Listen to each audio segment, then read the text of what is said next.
நான் மாரிப்பன் பேசுகிறேன். சுதந்திர தினம் விட்டு எனக்கு வந்து ஸ்போர்ட்ஸ் யூத் அவார்டு கொடுத்தாங்க. எனக்கு ரொம்ப சந்தோஷமாக இருக்குது. இதனால் பார்த்தீங்கன்னா ஸ்போர்ட்ஸ்மேன் வந்து நல்லா வந்து நம்ம மாதிரி மாறி பண்ண மாதிரி நம்ம ஸ்போர்ட்ஸில் அச்சீவ் பண்ணி நம்ம தமிழ்நாட்டில் நம்ம இந்தியாவும் வந்து அவார்டு வாங்கணும்னு சொல்லி இந்த அவார்டு வந்து எடுத்துக்காட்டாக இருக்குது. இப்போ நீங்கள் நிறைய விருதுகள் வாங்கியிருக்கீங்க. ஆனால் இன்னைக்கு ஒரு சுதந்திர தின விழாவில் முதலமைச்சர் கையால் வாங்குறதுங்கிறது எவ்வளோ வித்தியாசமாக இருக்குது? எனக்கு ரொம்ப சந்தோஷமாக இருக்குது. பார்த்தீங்கன்னா சுதந்திர தினம் முன்னிட்டு வந்து நான் சிஎம் சார் கையில் வந்து நான் அந்த அவார்டு வாங்கியிருக்கிறேன். இது வந்து ரொம்ப ரொம்ப சந்தோஷமாக இருக்குது. ஏன்னா நான் வந்து ஃபர்ஸ்ட் டைம் வந்து எங்கள் தமிழ்நாட்டில் வந்து அதுவும் சுதந்திர தின விழாவில் வந்து நான் அவார்டு வாங்கியிருக்கேன். இப்போ உங்களை பார்த்து வந்து உங்கள் கிராமத்துலேயோ இல்லை உங்கள் மாவட்டத்துலேயோ எந்த அளவுக்கு உங்களை ஒரு ரோல் மாடலாக எடுத்துக்கிறாங்க? உங்களை பார்த்து எந்த அளவுக்கு வராங்க? இப்போ பார்த்தீங்கன்னா என்னை பார்த்து வந்து நிறையா பேர் வந்து நான் ஃபஸ்ட்டு வந்து பார்த்தீங்கன்னா வந்து பேரானாவே ரொம்ப சப்போர்ட் இல்லாமல் இருந்தது. ஆனால் வந்து இப்போ வந்து பார்த்தீங்கன்னா நான் வந்து மெடல் அடிச்சுட்டு வந்ததுக்கப்புறம் வந்து நம்ம கவர்மெண்ட்டில் வந்து நிறையா பேர் வந்து நார்மல் அத்லெட்டுக்கு வந்து எவ்வளோ சப்போர்ட் பண்ணிட்டு இருக்காங்களோ அதே மாதிரி பேரா அத்லெட்டுக்கு வந்து ரொம்ப ரொம்ப சப்போர்ட் பண்ணி அதுவும் நம்ம டெப்டி சிஎம் சாரும் நம்ம சிஎம் சாரும் வந்ததுக்கப்புறம் நிறைய இம்ப்ரூவ்மெண்ட் பண்ணி நல்லா வந்து பேரா அத்லெட் வந்து நல்லா அச்சீவ் பண்ணிட்டு வரணும்னு சொல்லி நிறையா இன்டர்நேஷ்னல் லெவலில் வந்து எல்லாம் கிரவுண்டில் இருந்து அவங்களுக்கு வந்து ட்ரைனிங் ஃபெசிலிட்டி கோச்சஸ் எல்லாம் வந்து சப்போர்ட் பண்ணி நல்லா பண்ணிகிட்ருக்காங்க. பேரா அத்லெட்டுக்கு வந்து இன்னும் கிடைக்காத விஷயங்கள்லாம் என்ன இருக்குன்னு நினைக்கிறீங்க? கவர்மெண்ட் கிட்ட வந்து என்ன மாதிரியான சப்போர்ட் இன்னும் கிடைச்சா இன்னும் பெட்டராக நிறைய சாதிக்க முடியும்னு நினைக்கிறீங்க? நீங்கள் மட்டும் இல்லாமல் இன்னும் எதிர்கால தலைமுறை இதெல்லாம் செஞ்சு கொடுத்தா இளைஞர்கள் நிறைய பேர் வந்து இதை நோக்கி வருவாங்க, இன்னும் நிறைய சாதனை பண்ணுவாங்கன்னா என்ன மாதிரியான விஷயங்கள் வேணும்? பார்த்தீங்களா, நம்ம அத்லெட்டுக்கு பொறுத்த வரைக்கும் அவங்களுக்கு வந்து ட்ரைனிங் பண்ணுறதுக்கு ஃபெசிலிட்டி வேணும், கோச்சஸஸ் வேணும், அப்புறம் வந்து அவங்க ஸ்டே பண்ணுறதுக்கு, அப்புறம் அவங்க ட்ராவலிங்க்கு, அப்புறம் வந்து பார்த்திங்கன்னா அவங்க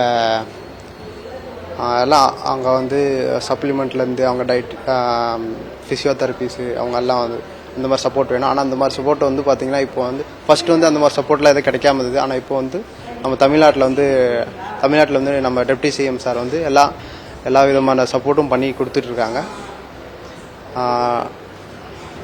ஆனால் இது வந்து இன்னும் வந்து ஸ்போர்ட்ஸ்மேனுக்கு வந்து நான் வந்து பார்த்தீங்கன்னா நான் வந்து ஒரு 2016 வந்து நான் வந்து கவர்மெண்ட் ஜாப் கேட்டுட்ருக்கேன். இன்னும் வந்து இது வரைக்கும் எனக்கு கொடுக்கல. கண்டிப்பாக அது கிடைச்சா வந்து எனக்கும் கொஞ்சம் நல்லா சப்போர்ட்டாக இருக்கும். அதுவும் நம்ம தமிழ்நாட்டில் வந்து மெடல் அடிச்சு கொடுத்துருவோம். நம்ம வந்து தமிழ்நாட்டில் வந்து ஒர்க் பண்ணணும்னு சொல்லி எனக்கு ரொம்ப ஆசையாக இருக்குது. இதே மாதிரி நம்ம தமிழ்நாட்டு பிளேயர்ஸ்க்கும் வந்து இன்னும் நிறைய பேர் வந்து வேலைவாய்ப்பு இல்லாமல் இருக்காங்க. என்னென்ன சாதனை எல்லாம் பண்ணிருக்கீங்க? மக்களுக்கு நிறைய பேர் தெரியாது இல்லை. ஆரம்பத்துல இருந்து நீங்க என்னென்ன பெரிய சாதனைகள்லாம் பண்ணிருக்கீங்க?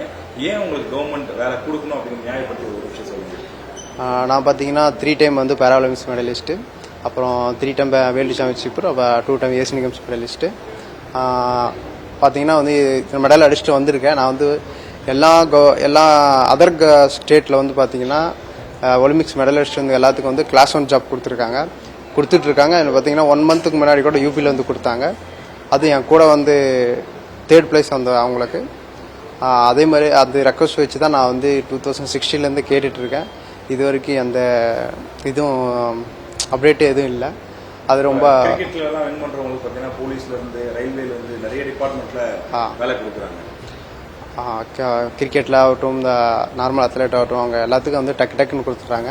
பேரால வந்து இன்னும் வந்து எனக்கு இன்னும் தரல. கேட்டால் பாலிசி இன்னும் நல்லன்றாங்க. அவங்க வந்து பார்த்திங்கன்னா அதர் ஸ்டேட் வந்து பார்த்திங்கன்னா மெடல் அடிச்சுட்டு வந்தோடனே ஸ்போர்ட்ஸ்மேனுக்கு வந்து பேராவுக்கு வந்து டக்குன்னு போட்டு கொடுத்துட்றாங்க ஜாபெல்லாம்.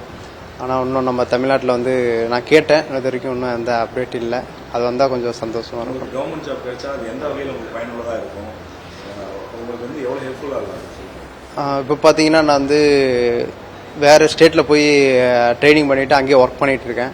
அதே வந்து நம்ம தமிழ்நாட்டில் நம்ம தமிழ் மண்ணில் வந்து நம்ம ட்ரைனிங் பண்ணிவிட்டு இங்கேயே வேலை பார்த்துட்டு நம்ம வந்து அது ஒரு வேறு ஃபீலிங்கே வரும்.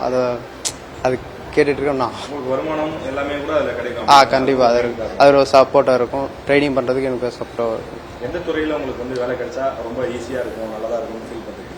இல்லை, நான் துறை எதுவும் மென்ஷன் பண்ணி கேட்கல. கிளாஸ் 1 ஜாப் கிடைச்சா போதும். ஏன்னா என் கூட மெடல் அடிச்சவங்க எல்லாரும் கிளாஸ் 1 வாங்கியிருக்கேன். அதே லெவலில் வந்து கிடைச்சா ரொம்ப சந்தோஷமாக இருக்குன்னு நான் கேட்டேன். செய்திகளை உடனுக்குடனும் துல்லியமாகவும் தெரிந்து கொள்ள சப்ஸ்கிரைப் பண்ணுங்க.